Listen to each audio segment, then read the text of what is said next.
And now, from the home of Queen City News, it's Charlotte Sports Live, The Blitz.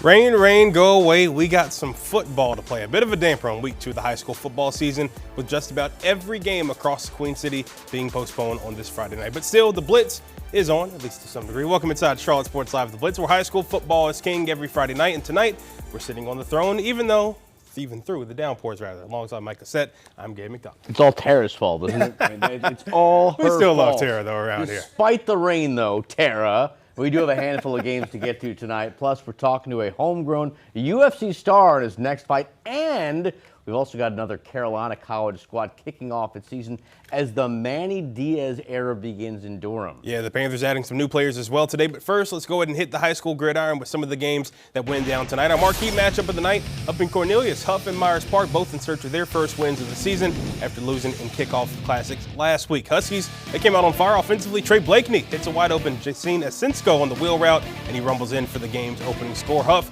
goes up 7-0 over the Mustangs, and yeah, Deshaun Baker loving how his team is off to a hot start after that loss last week. Myers Park looking for an answer, though. Jared Lockhart looking for a man on the screen up the middle, but here comes Huff's Aiden Bell. A great play by the senior linebacker. Good instincts there to come up with the pick. Huskies in business as they put an end to the Mustangs. Attacking Huff makes the most of the extra possession. Blakeney connects with Sean Brady on the slant, and Brady does the rest. Check this out. Makes that guy miss, then checks off another defender. Next thing you know, it's full speed ahead as he outruns the rest of the Mustangs defense and takes it to the house. Huskies in control with a 14-0 lead at home over Myers Park. But then comes Mother Nature. Lightning in the area forces a delay and postpones the game. Huff and Myers Park, they will resume tomorrow at 11 a.m. with 3 minutes and 41 seconds left in the first quarter. The Huskies lead that one 14-0. All right, so out in Weddington, the Warrior faithful out in full force as they hosted Ardrey Kell. Warriors going to the ground early. First, Brody Anson moving the change with a run off tackle. Later on the drive, it's the quarterback, Gregory Fee, using his legs to put Weddington on the board. He scores on the keeper to make it 17-0 in favor of the Warriors. Still 7-0 in the second. Weddington doorstep once again. Fee connecting with Jonathan Manley. He fights into the end zone to add to the Warrior lead as they go up to 14, and that is where this game ends. School officials on both sides announced that the game will not be completed as it was suspended due to the weather. The Warriors get the win 14-0. Head out to East Meck. The Eagles fans back into the stands to see their squad take on the Palisades Pumas. First quarter, Pumas already up 14-0, and now it's the defense starting to make a play on second down. Adam Allen takes the snap, takes the scramble, but Caleb Taylor right there to make a huge sack to make it 3rd and 22. Still 14-0 in favor of Palisades. Now it's 3rd and long. It's the snap again. Throws it to Zaylen Barnes, with Barnes wrapped up immediately by Damari Wilson for no gain. Pumas still on top. It's second quarter now. Palisades ball. Addison rolling on the keeper. He'll find an open lane and go untouched into the end zone.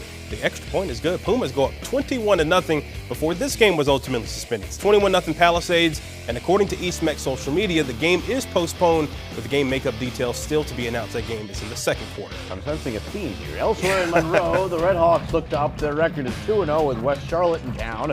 After a scoreless and very slow first quarter, action picked up in the second, and for Monroe, it all started with special teams. After the punt, they were able to pin the Eagles inside their own 5. Well, they were not able to get the safety, did force a 3 and out, and solid punt return here from Quay Knotts. This got him around the 15, but wouldn't you know it, officials called it off because of lightning with the game tied at 0. Eventually, they just said, we're not going to complete this game. There will be no makeup. It ends in a tie. There's no ties in football except we always hate to see it. Well, out at Spartan Park Community School of Davidson, welcome in Charlotte Country Day in a private school battle. Buccaneers on the move late in the first. Khalil Wright here connected with TJ Valentine on the crossing route. Valentine with no love for the Spartan defenders, laying down the shoulder to set up 1st and goal. And a couple plays later, Wright going to the air once again. A great ball, but check this out, an even better grab by the freshman Braylon Clark for the touchdown. That's a name to watch in the future. Clark already holds offers from North Carolina and Florida State as a freshman. Bucks up 7-0 over the Spartans. Country Day back to work after their defensive stop. All they need is one play to make something happen. Off the play fake, Wright goes up top and drops a dime to Valentine. He makes a man miss, and he is off to the races. Valentine gets to the box for 6 to make it a 14-0 game. Ensuing drive for CSD. Spartans trying to cut into the deficit at home. They go to the ground. Jackson Robeson right up the gut and taking some defenders with him. A powerful run to move the chains. However, that would be the final play. Let me guess. Before we win. Lightning. Oh, you were exactly right, my friend. Lightning at Spartan Park. Teams and fans told to leave the stadium just before 7:30, with the Bucks leading 14-0 in the second. CSD says the game has been postponed, with the makeup details still to be announced.